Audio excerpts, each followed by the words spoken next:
सर्वारिष्ट प्रणाशाय सर्वारिष्टार्थदायिने सर्वलब्धे निधानाय श्री गौतम स्वामिने नमः। श्री सुधर्म स्वामिने नमः। अज्ञानतिमिरान्धानां ज्ञानाञ्जनशलाकया नेत्रमुन्मीलितं येन तस्मै श्री गुरवे नमः। पिछली क्लास में अपन ने योग आश्रम के बारे में समझा था। योग का मतलब था मन वचन काय से आत्मा का जुड़ना, वो योग कहलाता है। और फिर आश्रम का मतलब होता है कर्मों का आना। वहां महाराज जी ने योग आश्रम के दो भेद बताए थे, शुभ आश्रम व अशुभ आश्रम। शुभ आश्रम भी तीनों योगों से होता है, इसलिए 3 प्रकार का है। और अशुभ आश्रम भी मन वचन काय तीनों योग से होता है, तो अशुभ आश्रम भी 3 प्रकार का है। वहां ये जीव शुभ आश्रम से पुण्य प्रकृति का संचय करता है और अशुभ आश्रम से अशुभ प्रकृतियों का संचय करता है। एक बात ध्यान देने योग्य है, जब ये जीव आत्मा से सीधे अपने ज्ञान के द्वारा अगर कसायों से अटैच नहीं होता, कसाय से अपने ज्ञान को नहीं मिलाता और सीधे ज्ञान से मन वचन काय से प्रवृत्ति करता है, तो इसे बंद नहीं होता। यदि ये जीव ज्ञान को कषायों में मिलाकर मन वचन काय से प्रवृत्ति करेगा तो बंद होगा, अगर नहीं मिलाएगा तो संबर होगा। वहां महाराज साहब ने ये भी बताया था कि संबर कब होता है, सावध्यम योग पच्छत कामी। मैं सारे सावध्य का योग का त्याग करता हूँ, तब जाके संबर होता है। फिर वहां पर वचन योग की चर्चा विशेष की थी। वहां वचन योग के 4 भेद किए थे, सत्य वचन योग, असत्य वचन योग, सत्यासत्य वचन योग, और चौथा था असत्य और अमृषा योग। ऐसे 4 वचन योग के भेद होते हैं। वहां ये चर्चा की थी, भगवान महावीर केवल ज्ञानी है, ये बात सत्य है, तो ये सत्य वचन योग है।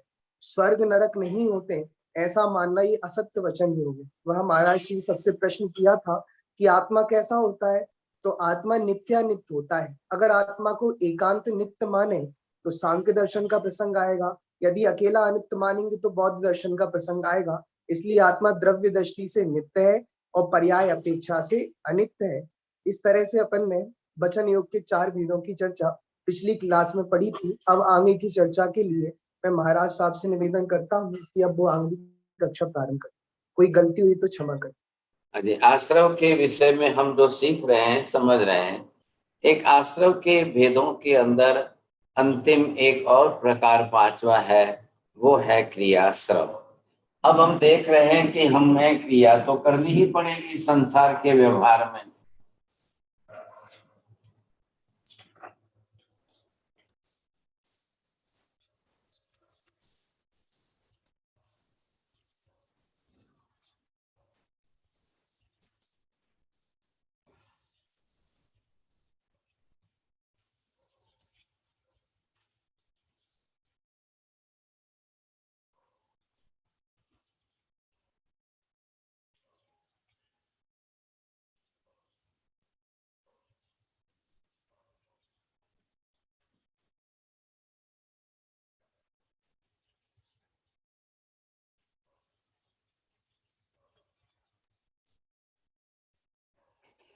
थोड़ा सा समझ लेंगे कि क्रियाश्रव जो है मतलब क्या होता है।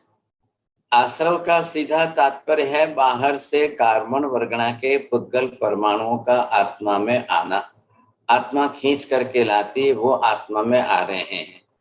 अब उसमें जैसे हमने देखा इंद्रियों से, कसायों से, अव्रत से, योग से, और आज हम ये 5वां प्रकार देख रहे हैं, यह है क्रियाश्रव है।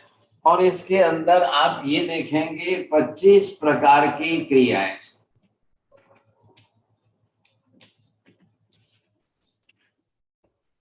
ऐसे 25 प्रकार के अलग अलग क्रियाएं हैं कि जिन क्रियाओं के कारण बाहर से कार्बन वर्गणा के पुद्गल परमाणु आत्मा में आते रहे।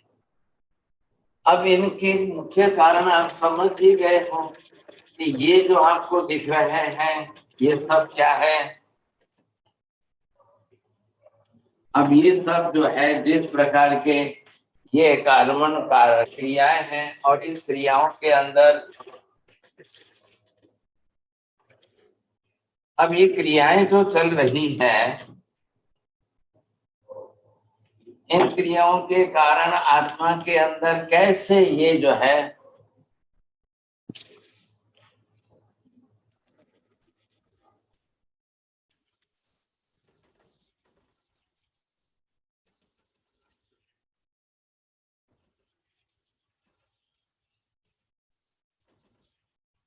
कैसे आत्मा में बाहर से ये कार्बन वर्गणा के पुद्गल परमाणु आएंगे। तो ये अलग अलग प्रकार की जितनी भी 25 प्रकार की क्रिया है, अब हम कौन सी क्रिया करेंगे, कैसी क्रिया करेंगे, किस किस पूरे संसार के हिसाब से बात है। जगत के अंदर अनंत अनंत जीव है। अब ये तो आप समझ गए कि ये क्या है, सब कार्बन वर्गणा के पुद्गल परमाणु। अब ये कार्बन वर्गणा के पुद्गल परमाणु लेकिन ऐसे अपने आप तो आत्मा में नहीं आएंगे। क्यों नहीं आएंगे, ये तो सब जड़ पुद्गल परमाणु है। अब जड़ पुद्गल परमाणुओं को आत्मा में आने के लिए कोई ना कोई तो क्रिया आत्मा को करनी पड़ेगी साहब। ये कौन सी क्रिया होगी, ये कौन सी क्रिया है, ये किस तरह से क्रिया है। अब इनके अंदर आपको ये देखना है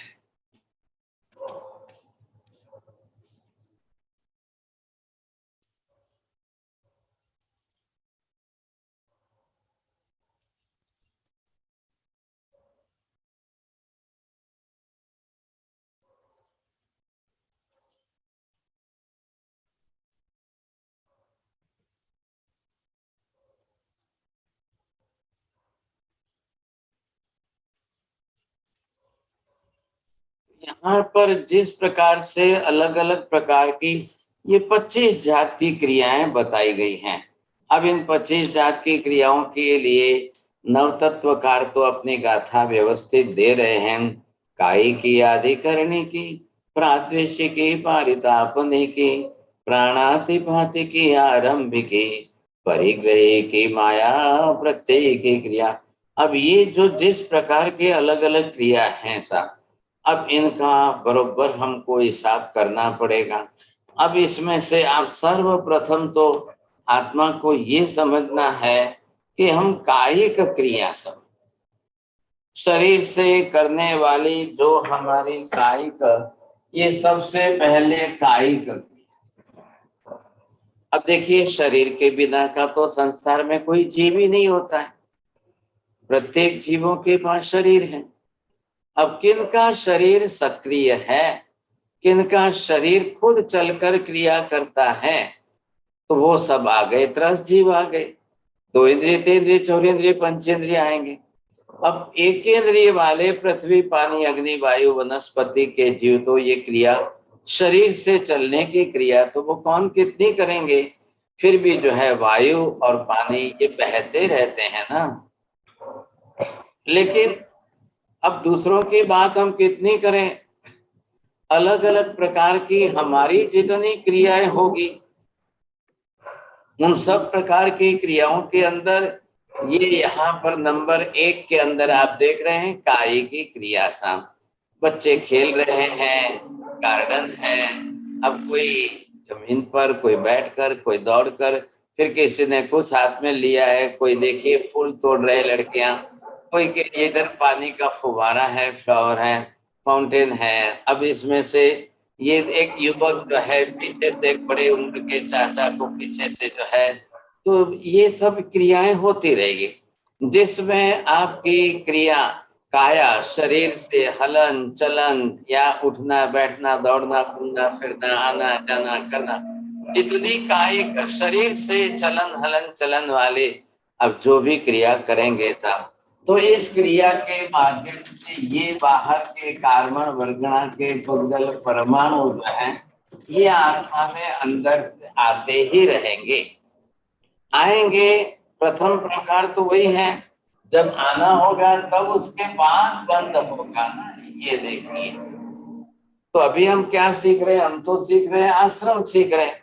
आश्रव द्वार के अंदर जो बाहर से आने की क्रिया है, अब वो जैसे जैसे जिस तरीके से बाहर से आए, तो आश्रव करने के लिए पहले कोई ना कोई क्रिया तो करेंगे तभी आएगा, नहीं तो कैसे आएगा। तो ये जो अलग अलग प्रकार की क्रिया है, सब प्रकार की, अनेक प्रकार की है। आप भी सुबह उठकर मॉर्निंग वॉक में जाते हो, कोई लोग गार्डन में जाते हैं, ठीक है। आप चल रहे हो तो जो रोड बना है, रास्ता बना है, कृपया उस पर चलिए। आप ग्रीन ग्रास पर न चलें तो ज्यादा अच्छा है। कई लोगों की हैबिट होती है, हल चलते फिरते इधर उधर से फ्लावर तोड़ते हैं या लीव्स तोड़ लेते हैं, पेड़ पत्तियां तोड़ लेते हैं। ऐसा न करें तो हम बच सकते हैं। बस बात तो वही है ना यहाँ पर। तो ये आपको देखना है साहब। ये नंबर 2 है अधिकरणी की क्रिया। यहाँ पर शब्द है अधिकरण। अधिकरण का मतलब जो शस्त्र अस्त्र आदि जो है वो लिए जाते हैं साहब। अब देखिए यहाँ पर ये लोहार है और वो अपनी तरह से शस्त्र बना रहा है। लोहा ला करके ये भट्ठी लगाई उसने तो अग्नि में तपाएगा। अब वो तलवार बना रहा है, समझे कि नहीं। अब आप देखिए वो तो उसकी कला है कि वो जानता है। लोहार को कभी भाला बनाया, कभी तलवार बनाया, कभी चाकू बनाया, कुछ और साधन बनाए, तो वो तो बनाता ही जाएगा ना। लेकिन ये अधिकरण मतलब क्या है? उपकरण नहीं है, ध्यान रखना। उपकरण वो होते हैं जो आत्मा के ऊपर उपकार कर ले।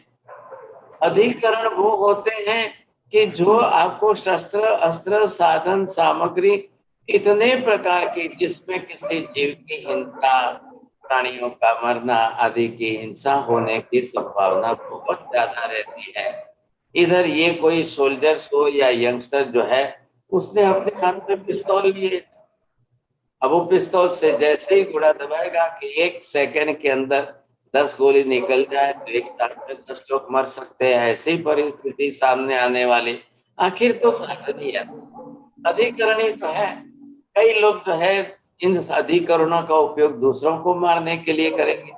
कभी परिस्थिति आएगी तो खुद अपने आत्महत्या करने के लिए इन उपकरणों का उपयोग कर लेते हैं, समझे कि नहीं।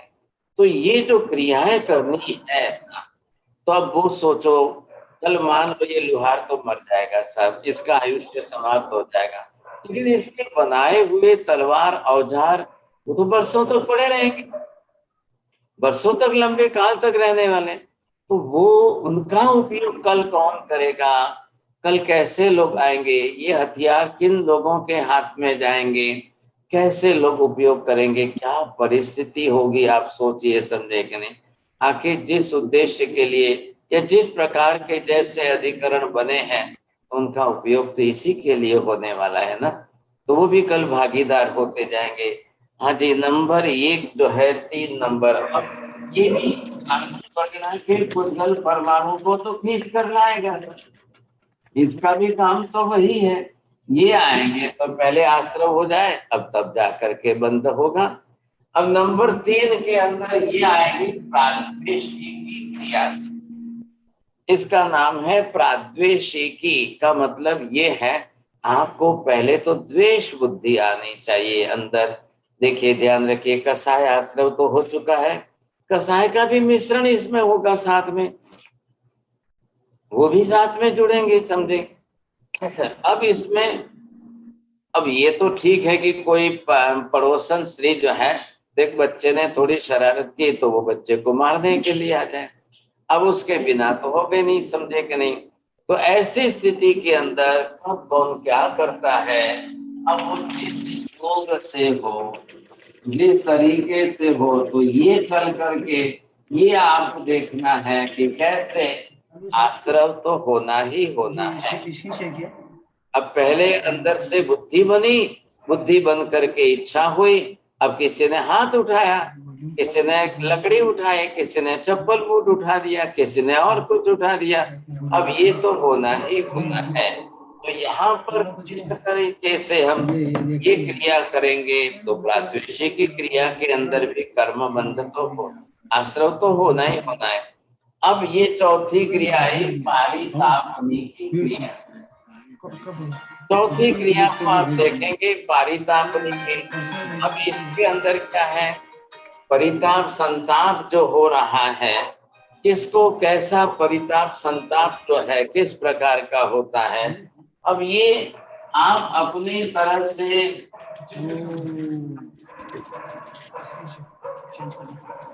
एक मिनट।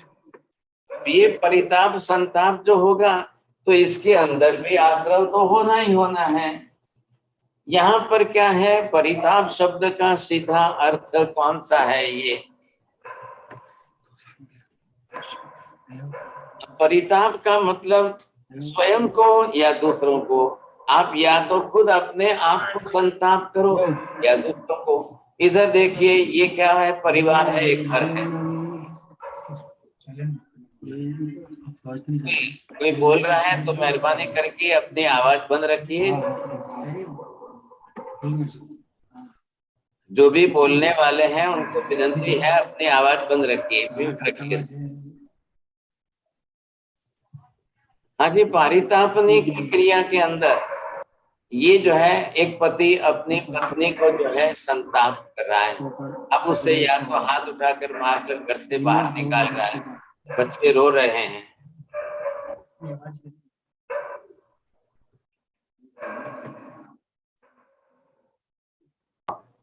अब यहाँ पर आप देख रहे हैं कि परिताप संताप, किसी को दुख देना, पीड़ा करना, त्रास देना, परेशान करना है।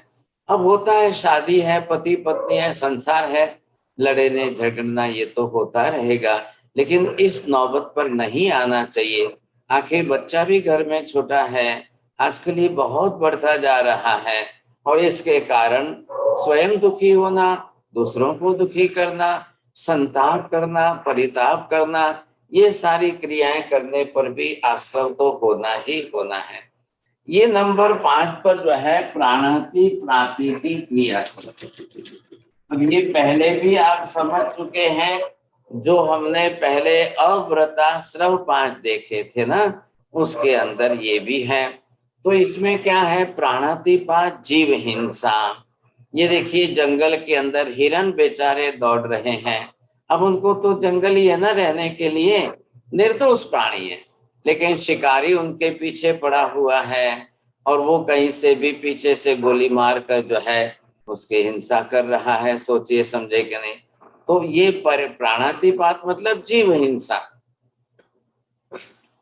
अब जिनको जिस प्रकार का प्राण है, 5 प्राण है, 1 प्राण है, 2 प्राण है, जो, लेकिन अब वो उनके प्राणों का नाश कर रहा है।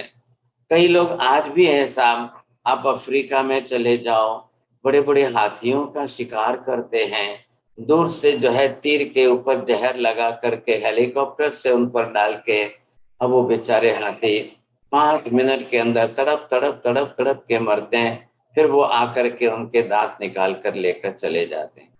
ऐसी परिस्थितियां आजकल प्राणातिपाती की देखो तो जीव हिंसा, स्लॉटर हाउस से चल रहे हैं। इधर भी आप देखेंगे, ये 6 नंबर पर आरंभिकी क्रिया है, लेकिन चित्र कुछ गलत दिया है। और इसके अंदर चित्र में ये है कि वो किसान खेती करने के लिए प्रयत्न कर रहा है, उसके लिए बैल के जो नाखून है, नाथुने हैं, वो छेद करके उसमें रस्सी डाल रहे हैं। तो आरंभ समारंभ तो हो ही रहा है ना, खेती करना, जमीन खेड़ना, जमीन हल चलाना, और इन प्रकार से जो है इन पंचेंद्रिय प्राणियों के ऊपर, क्योंकि खेती आदि का आधार जो है वो तो बैलों पर है, और अब उनको भी जो है इस प्रकार के हिंसा करके आरंभिकी क्रिया करेंगे सब। तो जहाँ आरंभ समारंभ होता रहता है, जैसे एग्रीकल्चर करना है, बिल्डिंग लाइन वाले हैं, बिल्डिंग बांधना है, घर बांधना है, इंडस्ट्री बांधना है, फैक्ट्री तैयार करना है, कोई आकर कुआं खुदवाते हैं, जो है डीप वेल कर देंगे। ये सब करते करते क्रिया ही तो है ना आखिर की। अब उसके अंदर ये क्रिया करते करते वो कर्म बंध के निमित्त बनते जाते हैं साहब। अब कोई नहीं देख रहा है, अब किस प्रकार से कैसी क्रिया कौन कर रहा है, तो ये हेतु हमें समझ में आने चाहिए साहब। अब यहाँ पर आपने ये देखा है, तो जो हमने देखा है कि आरंभिक की क्रिया ये आपने देखी, तो इस क्रिया से भी कार्बन वगैरह के पुद्गल परमाणु अंदर आत्मा में तो आने ही आने हैं साम। अब ये देखिए कि इसके अंदर हमको दिया है परिग्रही की क्रिया।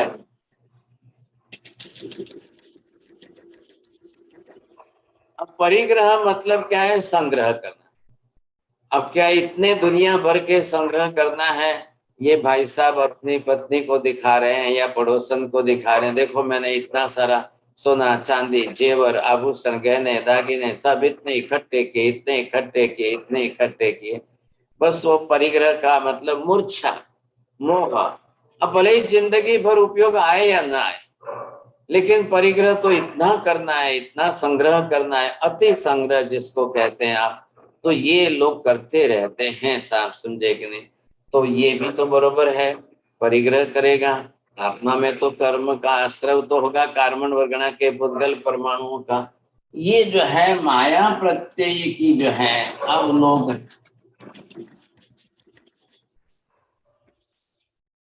माया कपट करके कोई किसी के पास गलत सिग्नेचर करा दे, लिखा कुछ है पढ़ा कुछ रहे हैं, लिखा रहे हैं कुछ और कह रहे हैं कुछ, और ऐसे करके जो है ठग विद्या करना, किसी को ठगना है, माया कपट करना है, किसी को फंसाना है, किसी को और परेशान करना, ये सारी क्रियाएं लोग करते रहते हैं साहब।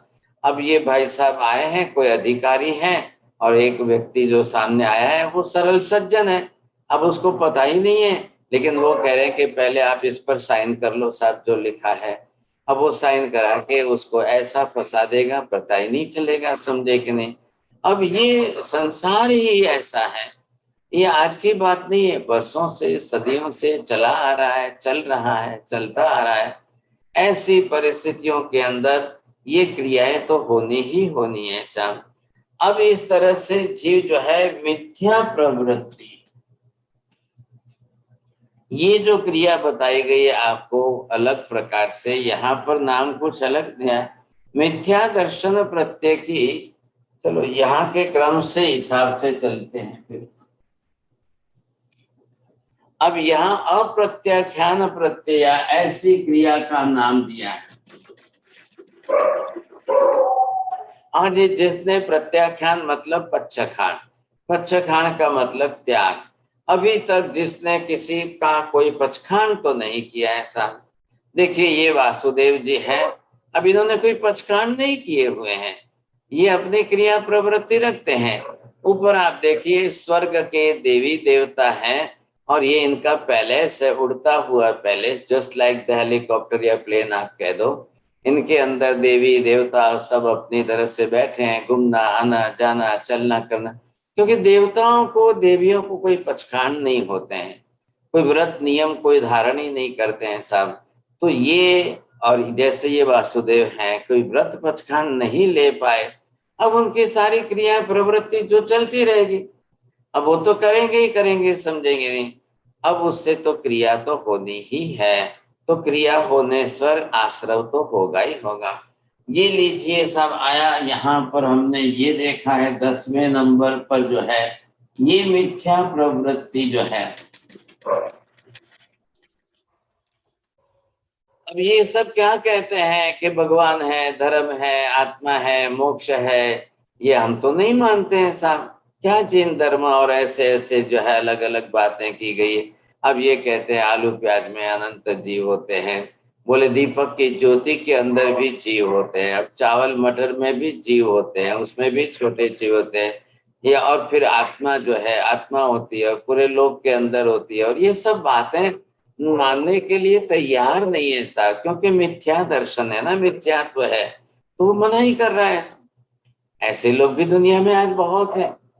अब हमने तो देखो 1 साल से 1.5 साल 2 साल की बात हो रही है कि पहले हमने मिथ्यात्व का स्वरूप समझा, ग्रंथि भेद की प्रक्रिया का स्वरूप समझा, फिर चलते चलते अब आपने सम्यक दर्शन के विषय में काफी कुछ समझा है। तो ये जो है चलता रहता है। ऐसे मिथ्यामती जीव जो है न आत्मा माने, न मोक्ष माने, न आलू प्याज में जीव माने, वो बोले अरे क्या है छोड़ो, कुछ नहीं, खाने की चीजें खाते रहो पीते रहो चल, ऐसी बातें होती रहती है। तो इस प्रकार की वृत्तियां जीवों की बनी हुई रहती है ना। अब ये जो है 11वें नंबर की बात है यहाँ पर आ रही है, ये जो है दृष्टि की क्रिया से। अब दृष्टि की क्रिया के अंदर ये है, किसी के ऊपर भी जो है बुरी नजर बनाना, क्या अपनी दृष्टि बिगाड़ना, नजर खराब करना, किसी को गलत नजर से देखना, फिर गलत नजर से देख करके और फिर उसके लिए गलत रास्ते निकालना, कुछ भी कर लेना। जैसे ये युवक लोग दो खड़े रास्ते पर, एक युवती वहां से पसार हो रही है, जा रही है, तो ये उनको देख करके कैसे या तो रेप करने का सोच रहे हैं, या उसके हाथ में से पर्स चुराना है, या उसके आभूषण चुराना है। ये सारे संसार के अंदर कुछ ना कुछ चलता ही रहता है। आपको क्या समझना है इसके अंदर कि भी क्रियाएं हैं, ये सारी क्रियाएं किस तरह से आश्रव कराती है। बाहर से कार्बन वर्गणा के पुद्गल परमाणु सब आत्मा में आते हैं, भरते हैं सब। पहले भी हमने सोचा है, देखिए कार्बन वर्गणा के पुद्गल परमाणु तो सब जड़ है, निर्जीव है, अजीब है सब, वो कोई खुद होकर के चल के तो आत्मा में आने वाले नहीं है। इधर दूध पड़ा है, इधर शक्कर का डब्बा भी पड़ा है, लेकिन शक्कर कोई अपने आप तो आके दूध में नहीं घुलने वाली है। ऐसा आप उठाएंगे, चम्मच भरेंगे, शक्कर दूध में डालेंगे, तब जा करके दूध में आएगी। अब उसको हिला हिला करके आप एक रस करेंगे, तब दूध मीठा होगा, ऐसे ही तो नहीं होने वाला है। तो ये सारी क्रियाएं जो है आप देख रहे हो कि वो बाहर से इन कार्बन वर्गना के पुद्गल परमाणुओं को खींच खींच करके आत्मा में लाने की क्रिया। अब देखिए, कई लोग बोलेंगे कर्म तो दिखते तो है नहीं, कर्म तो कहाँ से होते हैं, हम तो नहीं जानते हैं कर्म होते हैं क्या, दिखते हैं क्या। आप नहीं जानते हो, लेकिन हमारी क्रियाएं प्रवृत्तियां जो हो रही है वो तो जान रहे हो ना, वो तो देख रहे हो। तो आप समझ लीजिए कि जब ऐसी ऐसी क्रिया हम कोई कर रहे हैं तो हमारे में भी आश्रम हो रहा है। बस बात इतनी सी है, समझे कि नहीं। अब ये नंबर आया, कोई स्पर्श करने की बात आ गई है। 12वें नंबर पर जो है ये स्पर्श की क्रिया, स्पर्श करना, स्पर्शन क्रिया समझा। अब रास्ते चलते या कहीं से कोई भी फूल तोड़ ले, कोई फल तोड़ ले, कहीं किसी को स्पर्श करते हुए भी तो किसी को भी बुरा लगता है ना, किसी को अच्छा थोड़ी लगता है सब। हर किसी को चलते, कोई रास्ते चलते किसी की छेड़खानी कर दे, कोई रास्ते चलते कोई किसी का स्पर्श कर दे, ऐसे मन चले भी तो दुनिया में बहुत होते हैं। अब ये सारी क्रियाएं करेंगे, आश्रव तो जरूर बढ़ेगा। अब आत्मा के अंदर तो ये आश्रव बढ़ेगा, ये सब अपने अंदर ये कर्म बनते जाएंगे। जैसे ही शक्कर आके दूध में मिलेगी, फिर वो घुल जाएगी, दूध मीठा हो जाएगा। बात तो इतनी सी है। अब ये चक्कर जो चलता है ऐसा, इस तरह से एक क्रिया है 13वें नंबर पर, प्रातिथ्य की क्रिया सा। ये जो क्रिया हम देख रहे हैं अलग अलग प्रकार की, तो प्रातिथ्य की जीव हो या अजीव वस्तु के निमित्त से राग द्वेष करके किसी को भी रिद्धि समृद्धि, किसी की कोई उसकी रिद्धि समृद्धि देख करके फिर अपने आप में जेलसी करना, स्तंभ आदि से टकराने पर यह द्वेष करना, यह प्रातिथ्य की क्रिया है। तो ये जीवों की वृत्ति वैसे भी हो जाती है। अब रास्ते चलते हैं ये भाई साहब, और पत्थर से टकरा गए, लग गए साहब पैर में। अब पैर में लग गए तो जो है वो अपने मन में ही कसाय भाव आ करके, अब पत्थर रास्ते में पड़ा है, उसका क्या दोष है। इनको चलते समय थोड़ा सा विवेक रखना चाहिए था, 1 इंच में साइड से बगल से निकल सकते थे, लेकिन नहीं साहब, ये इन्होंने ये पत्थर इधर कष्ट दुष्ट पत्थर यहाँ पर क्यों पड़ा, इस पत्थर ने मेरा बिगाड़ा। ये सब ऐसी बातें करके ये अपने मन के अंदर उस प्रकार के राग, पत्थर का कोई दोष नहीं। कई लोग रास्ते में चलते हैं, ठोकर लग जाती है, ठेस लग जाती है, कई बार किसी को जो है नाखून पर चोट आ जाए, पैरों पर चोट आ जाए, तो इसमें किसका दोष है साहब, दोष किसका है। चलने वाले को जरा सा थोड़ा सा देखकर विवेक से चले होते तो कोई बड़ी बात ही नहीं थी ना, कहाँ चिंता थी। सोचिए, ये नंबर 14 आया है यहाँ पर, इसको आप देखिए सामंतोपनिपाति की क्रिया है। तो सामंतोपनिपाति की क्रिया के अंदर देख लो, यहाँ पर आपको लगेंगे, समझेंगे, अपनी उत्तम वस्तु या वैभव आदि को लोग देखे और सब उसकी प्रशंसा सुनकर उनको प्रशंसा सुनाओ, घी तेल आदि के भाजन वस्तु खुले रखे हैं और इसमें संपातिम जीव गिर करके नष्ट होते मरते हैं। इससे जो क्रिया होती है वो सामंतोपनेति। आपके पास जो है वो क्या प्रदर्शन करना है, आपको क्यों इतना प्रदर्शन करना है कि लोग तुम्हारी प्रशंसा करें। लेकिन ये बहुत मुश्किल है, लोग रह नहीं पाते हैं। कई बार लोग एक दूसरे को कहते हैं नहीं आओ ना हमारे घर तो आओ साहब, अरे हमारे एक बार तो आओ समझे, अरे आओ तो सही। फिर लोगों को घर बुलाते हैं, फिर दिखाते हैं, महिलाएं भी खास देखिए, नहीं नहीं हमारा बाथरूम तो देखिए, आपको लगेगा राजमहल जैसा तो बाथरूम है, हमारा घर तो देखिए आपको ऐसा लगेगा वैसा लगेगा, अरे हमारे पास हमारी गाड़ियां देखो हमारे बंगला देखो। तो लोग जो है बड़े प्रशंसा करें उनकी, बड़े खुश हो गए साहब। तो ये क्या है कि ये घोड़ों का मालिक है यहाँ पर ये चित्र में जो दिखाया है। तो ये क्या सोचता है कि मेरे पास इतने घोड़े हैं, देखो मैं घोड़ों को दूध पिलाता हूँ। अब वो लोग सुन करके उनकी प्रशंसा करे, वाह भाई वाह कितने प्यारे घोड़े हैं और इतने सुंदर घोड़े हैं, और लोग आप खिला पिला रहे हो, समझे कि नहीं। तो ये स्वाभाविक रूप से अपना वैभव किसी को दिखा करके लोगों से प्रशंसा या वाहवा की इच्छा रखना साहब, ये बहुत लोगों के अंदर पड़ा हुआ रहता है साहब। कोई निष्क्रिय नहीं है संसार के अंदर, हर चाहता है कि मेरी प्रशंसा हो, वो भी चाहता है मेरी भी प्रशंसा हो, वो भी चाहता है। अरे कुछ लोग करके प्रशंसा की अपेक्षा रखते हैं, कुछ लोग बिना किए भी प्रशंसा की अपेक्षा रखते हैं। देखिए संसार है, अब ये तो होना ही होना है, चलना ही चलना है सब। ऐसी स्थिति में यहाँ पर आप जो है 15वें नंबर पर जो है आप देखिए स्वहस्ती, स्वहस्ती की क्रिया जो,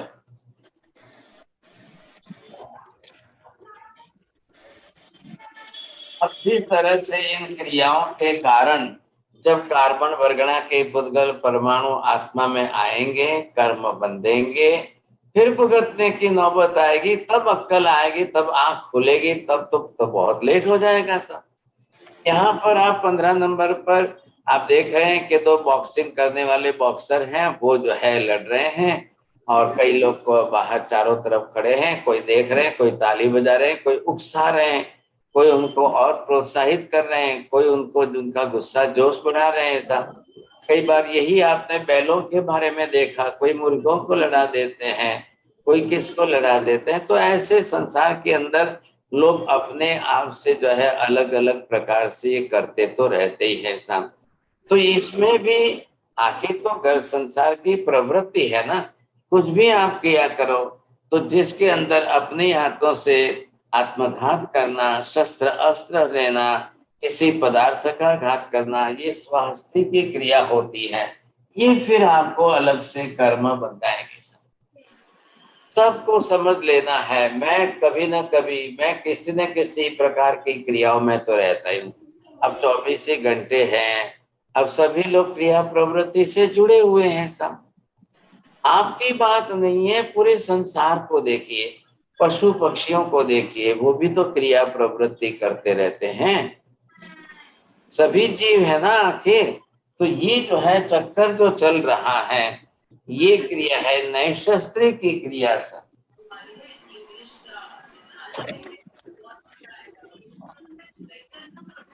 अब इसके अंदर आपने क्या देखा है, राजा आदि को भी आज्ञा से दूर रहने की नौबत आती है। शस्त्र आदि का निर्माण करवाना, जलाशयों को सुखाना, शुद्ध आहार को परख देना या सुपात्र शिष्य को निकाल देना, नए शस्त्र के कई प्रकार की क्रिया है। एक महिला यहाँ पर अपने घर में से बचा हुआ अनाज वगैरह बाहर फेंक देती है, आपने देखा अभी, समझे कि नहीं। या कोई किस तरह से, अरे भाई अन्न है आप बाहर मत फेंकिए ना, अन्न है तो उसका भी तो सही सदुपयोग होना चाहिए, किसी को खिला दो, किसी के पेट में जाए, वो ज्यादा अच्छा है ना। अब घर का बढ़ गया इसका मतलब ये है कि आप रास्ते पर बाहर फेंक दो उसको। अन्न का अनादर नहीं करते हैं, अनाज का अपमान नहीं करते हैं। आज बहुत दुख होता है, कई लोग शादियों में जाते हैं, रिसेप्शन में जाते हैं और वहां 200 200 250 आइटमें होती है साहब। वो लोग बोलते हैं 2000 रुपए की डिश है और 1200 रुपए की डिश है, 1500 2000 की डिश है। ले तो लेते हैं फिर खाते नहीं है, थोड़ा सा चखे, अच्छा लगा नहीं लगा फेंक देते। क्यों ऐसा करते हैं लोग? संसार में गरीब लोग कितने हैं, कई लोग हैं जिनको खाने को नहीं मिलता है, और आज अनाज का अपमान करके यूं फेंकेंगे, कल भविष्य में परिणाम आएगा कि शायद हमको खाने को नहीं मिलेगा। ये मत सोचिए, समझे कि नहीं? तो ये तो संसार के अंदर जो है, जो जिस प्रकार के है, तो ये सोचना है हमको, समझे कि नहीं? कई लोग जो है बिल्डर लोग ऑर्डर लेते हैं जमीन, तो बोले मैं ये पूरा तालाब सुखा दूंगा, ये नदी सुखा दूंगा, ये झरना सुखा दूंगा, मैं इधर बिल्डिंग बांध दूंगा। साहब ऐसा करते हैं। कई लोग अपनी तरह से सुपात्र व्यक्ति शुद्ध आहार को भी डाल देते हैं फेंक, शस्त्र अस्त्र आदि के जिसमें उपयोग नहीं है, लेकिन इस तरह से कर देते हैं। अब एक अनाज फेंका, रास्ते पर पड़ा रहेगा, सब कोई ना कोई जीवोत्पत्ति उसमें होगी, फिर लोग आएंगे चलेंगे जाएंगे, पैर रखेंगे मरेंगे, तब क्या होगा? सोचिए समझेंगे। चलिए अब ये हम देख रहे हैं, ये आज्ञापने की क्रिया जो है 70वें नंबर पर आप देख रहे हो। तो ये जो आश्रव होने का माध्यम आप तो समझ रहे हो, इसके अंदर कब किस प्रकार की कौन सी क्रिया, कैसी क्रिया लोग करेंगे सुनिए। कई बार आपको मालूम है ऑर्डर करके चले जाते हैं लोग, बस मैंने आपको ऑर्डर कर दिया है, मैंने आपको आज्ञा दे दी है, ये काम कर लेना। अब वो चले जाते हैं, ऑर्डर तो सबसे बड़े। अभी now at this time you see Ukraine and Russia war, you see now who is the president? अब पुतिन है, अब उसको तो खाली वहां बैठे ऑर्डर ही करना है ना, लड़ने तो वो जा रहे हैं। अब एक व्यक्ति ऑर्डर देते समय, आज्ञा करते समय कितना हजार बार सोचना है उसको, भविष्य में आगे क्या होगा, सामने लोग कितने मर जाएंगे साहब। तो ये मत सोचिए कि खाली जो है सोल्जर्स वॉर करते हैं या सोल्जर्स जो है फाइटिंग करते हैं वही उनको ही पाप लगता है। जी नहीं, राजा को उन सब से ज्यादा पाप लगता है, भले वो अपने पैलेस में बैठा हो या कहीं पर भी हो, समझाएं। तो ये जो है ऐसा मत करिए। सुन, अब यहाँ पर जैसे आप चित्र में देख रहे हो कि भाई उसको रामू को भेज रहे हैं, जाओ और ये देख करके रुपए ले आओ सब। अब ऐसी स्थिति के अंदर क्या होने वाला है, ऑर्डर देने वाला जो है वो समझदार होना चाहिए। कहते ना निर्णय करने वाला, डिसीजन कैपेसिटी, और डिसीजन लेकर के फिर आप किसको कैसा ऑर्डर दे रहे हो। आज्ञा करने वाला बहुत बड़ा बलवान होता है साहब। आप क्या आज्ञा दे रहे हो, आप कैसी आज्ञा दे रहे हो, आप कितनी आज्ञा दे रहे हो, सामने रिजल्ट देखिए, भविष्य देखिए, उस दी हुई आज्ञा से कल क्या होगा, कौन क्या करेगा साहब। आप तो आज्ञा दे के चले जाओगे, लेकिन आपको बहुत सोचना पड़ेगा साहब, मैं क्या कर रहा हूँ, मैं कैसे आज्ञा दे रहा हूँ, तो ये मुझे देखना है। अब ये क्रियाएं हैं, संसार की प्रवृत्ति और व्यवहार है। इधर देखिए आप 18वें नंबर पर जो है ये वैदार की क्रिया है।